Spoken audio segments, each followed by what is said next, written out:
5.1 Application of Derivatives. We're going to talk about extreme values of functions in this section. So one of our goals as we go through here, whoops, let's move that back a little bit, is what we'll learn in here is the absolute extreme values, local or relative extreme values, and finding extreme values. So it's not too bad a section. We're going to use some of our techniques we had before. And why? Finding maximum minimum values of a function called optimization is an important issue in real-world problems. Finding max and mins are very important in real-world problems. Okay, absolute extreme values. If f, let f be a function with domain of D, then f of c is the absolute maximum value on D if and only if that f of x is less than or equal to f of c for all x in D. In other words, there is no other y value greater than that. That's what this says. If f of c is the highest y value, then it's an absolute value, maximum value. If it's the smallest y value, then it's an absolute minimum value. Very obvious. It's the highest part of the graph, it's a maximum, absolute maximum. If it's the lowest part of the graph, it's absolute minimum. Going through it.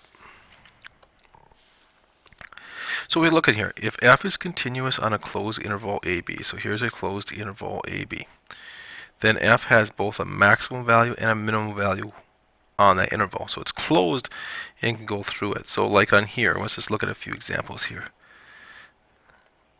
Here is a maximum point. Here is a minimum point. Here is the absolute maximum point. Here is the absolute minimum point.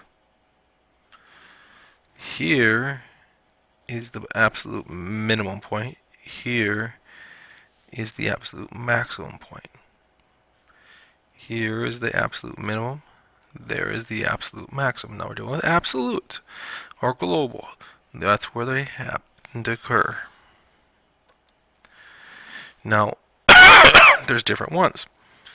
Here's an absolute minimum. A is absolute minimum because it's the lowest part of the graph. No other value is lower than that. This is a local minimum.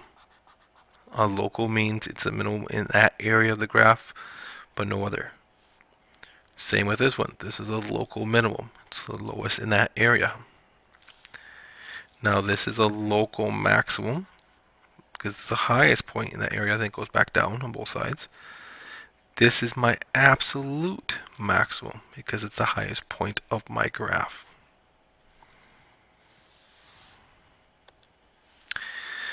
Let C be the interior point on the domain of a function f.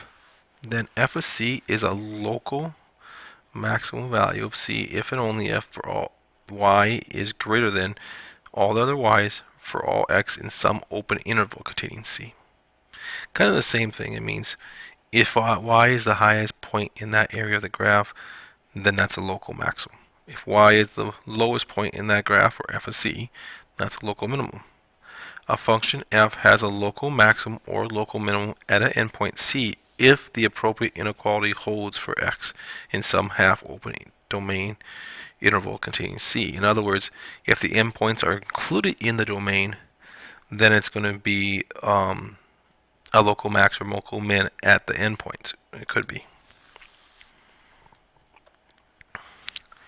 If a function f has a local maximum value or a local minimum value at the interior point of c of its domain, then f prime exists at c and f prime of c equals 0.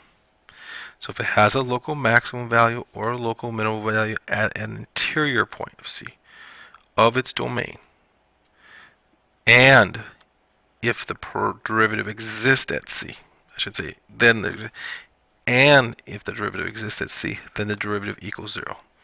So a maximum occurs when the derivative equals 0.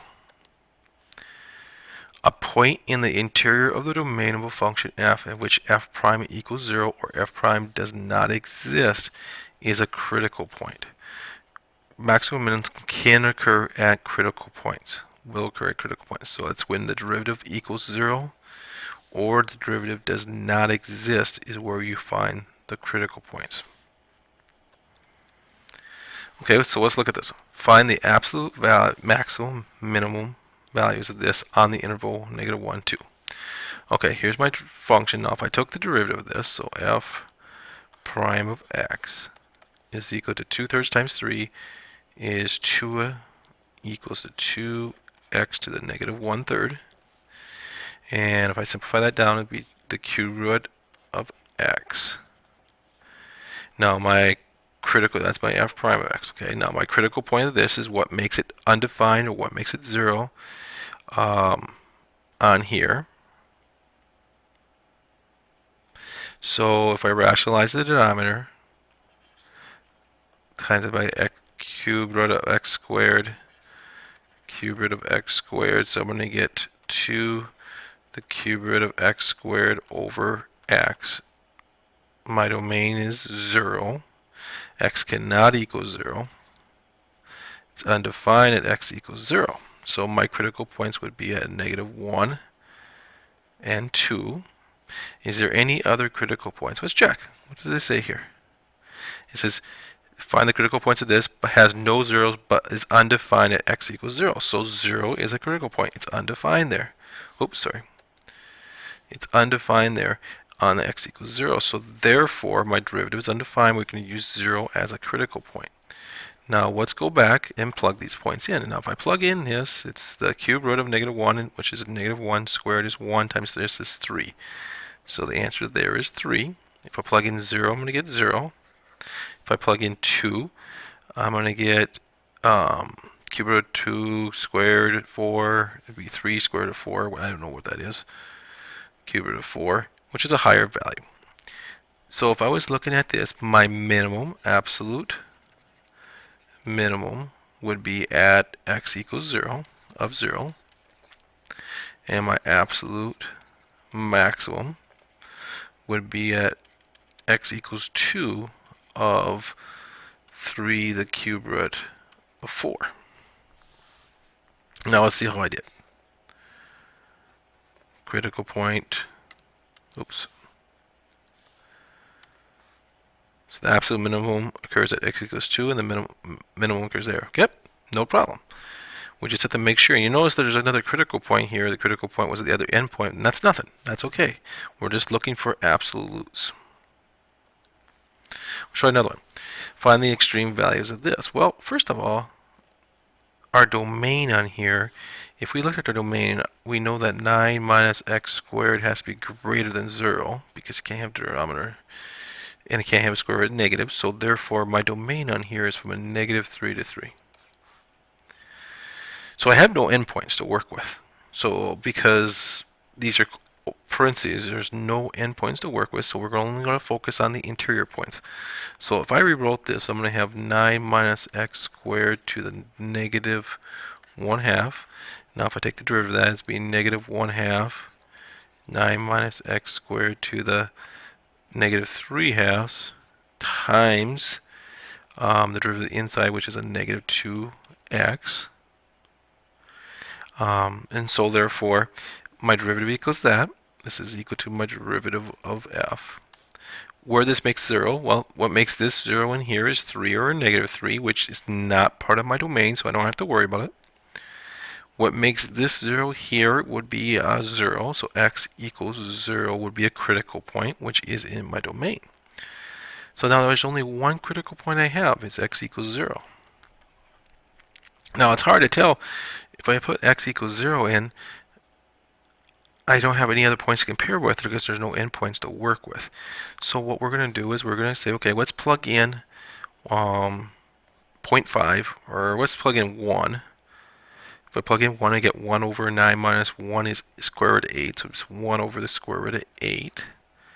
If I plug in 0, I get 1/3. And if I plug in a -1, I'm going to get 1 over the square root of 8. So it looks like it's getting smaller. Is this getting smaller? Square root of 8 would be, or is it bigger? I think it's bigger here as we go through. Let's check it out. 1/3. I'm going to call my calculator 1 over the square root of 8. Let's go on here. 1 divided by Control square root of 8. Control answer. It's getting a little bigger because 1/3 is 0.33, so it's getting bigger. So from both sides of 0, it's getting bigger in this side and this side. So what the graph looks like is going to be like this. So at 0, at x equals 0, which of 1/3, it's a absolute minimal point. And that started this. Now tomorrow I'm probably going to go over some more examples in class. I just wanted you to get a start of what we're looking at as we go through here.